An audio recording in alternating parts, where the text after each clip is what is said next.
The Life of an Industrial. Episode 1. A New Arrival. The date was September 17th, 1946. It was a very wet and misty morning on that day in the West Midlands. All the birds were singing, the leaves rustling from the trees, the breeze blowing softly through the hills, and the sun bringing an orange cascade to the beautiful region. Work at the Bristol colliery started very early indeed, as from the sight of all the steam in the air, all the engines were lining up preparing for the day's shift of shunting around coal wagons. There were many engines of variety in this little yard, varying from Hudswells, Barclays, Peckett's, and Avansides, even Pugs. But only 2 engines in the entire colliery stood out from the crowd of these small little ones. One of them was a former London and North Eastern Railway J88 shunter, who had a very scruffy look to go with his attitude, and the other, a large former War Department austerity, labelled by the London and North Eastern Railway as a J94 industrial. He usually kept his mind to himself. The J88 had yelled at a group of misfit Great Western Avansides who were lazing about the yard. Oi! What did you swindlers get to work now? The tank engines scrammed and proceeded to their work immediately. The J94 rolled up next to him. Johnny! Come on, that wasn't necessary, you know. We may be big, but we're not the bosses. Yeah, you're right. Still, those tossers are always lazing around there. These 2 engines that we have here are Jonathan May Whitworth and Kirsten Jeremiah Edwards, 2 former shunters at the Grimsby Steelworks who came here in 1944, originally loaned as engines after the Grimsby city suffered from a German air raid in 1943. Come on, we better get those wagons organized before break. Right, on it. The 2 engines had been in charge of running the industrial branch line that ran from the coal fields of the colliery to the various towns across the region. Jonathan was in charge of pulling coal trains along the coast to Cardiff Harbour, while Kirsten was in charge of taking the afternoon coal trains to Bristol. Phew! Another hard day's work indeed. Full of problem, Edwards. Ha! Good one, Johnny. Did that one come out your ash pan? Johnny simply sneered, but laughed as well as Kirsten. Soon, a small little black pug saddle tank came up to them with a report. Hey there, lads. Looks like you're in luck. The manager had spoken with the controller of Bristol Harbour about a new dog shunter arriving. Really? When? Just now. They said the engine is fresh out of the factory, and from what I heard, she needs some training. The 2 nor'easters looked at each other in surprise. So, why come to us? The manager wants Kirsten to assist the engine in training on the dock side.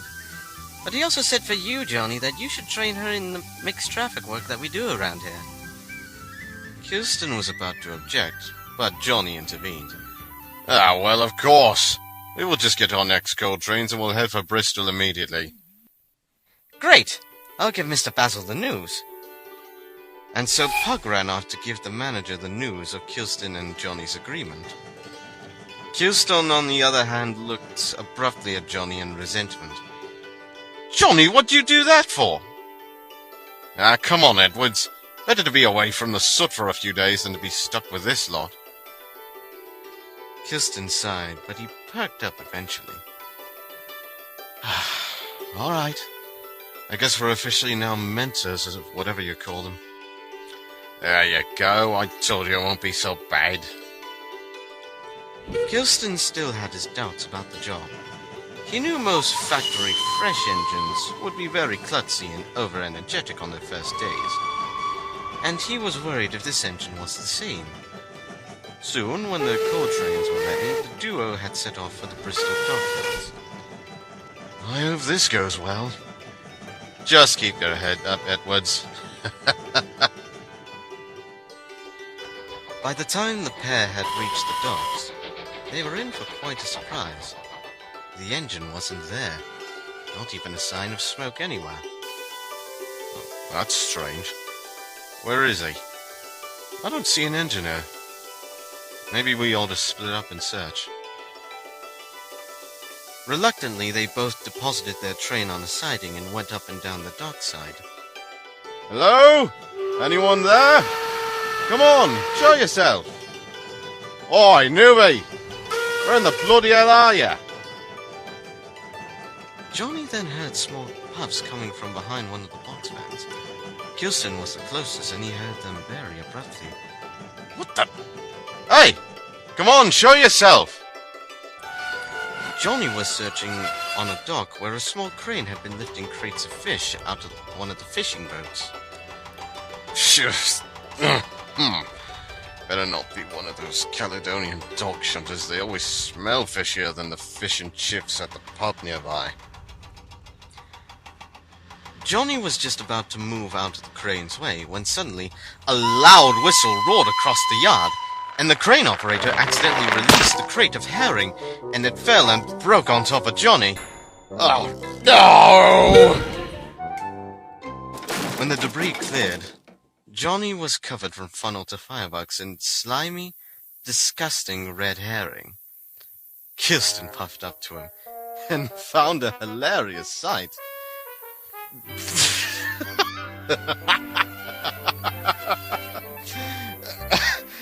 Oh boy. Now I knew something seemed fishy, but that's not what I was thinking, Johnny.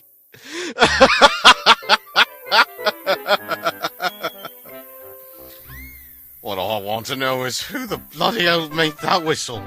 And where's the nearest washdown? Kirsten's laughing and Johnny's complaining were interrupted when the source of the whistle revealed herself. That was pretty funny, am I right? What the? Wait, hold on a moment.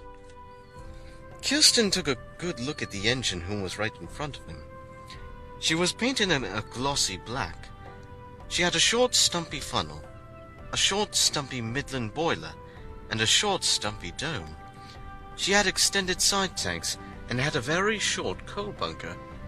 Her cab had 4 windows, like that of you would see on a Midland 4F.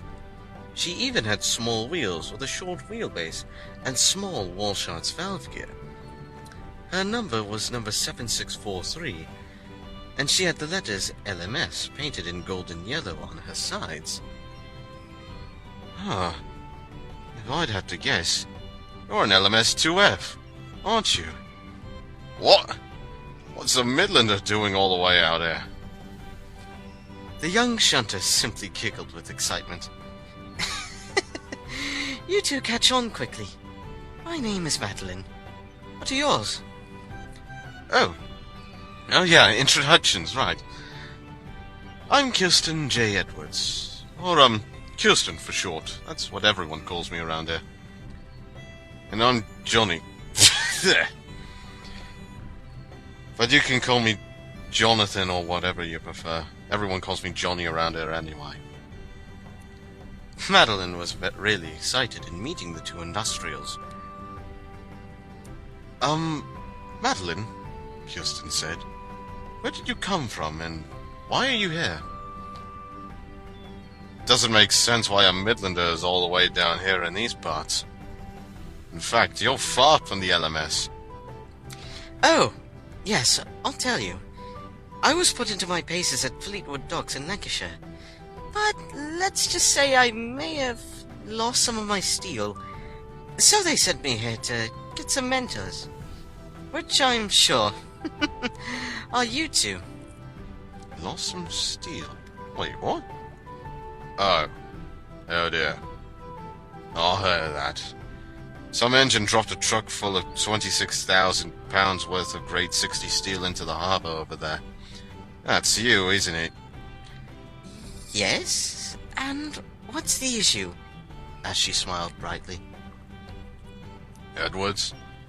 Yeah, Johnny? We're in for a real long lecture. Kirsten may have felt doubtful about Madeline, but he could see that she had potential in her eyes. He puffs up to her. Come, I'll show you around the yard. And get a cleaning crew while you're at it, please. Kirsten and Madeline laughed, and so they went on down the docks to a nearby freight yard, where eventually Madeline's training would take place. But for now, we'll save that for next time's story. The end.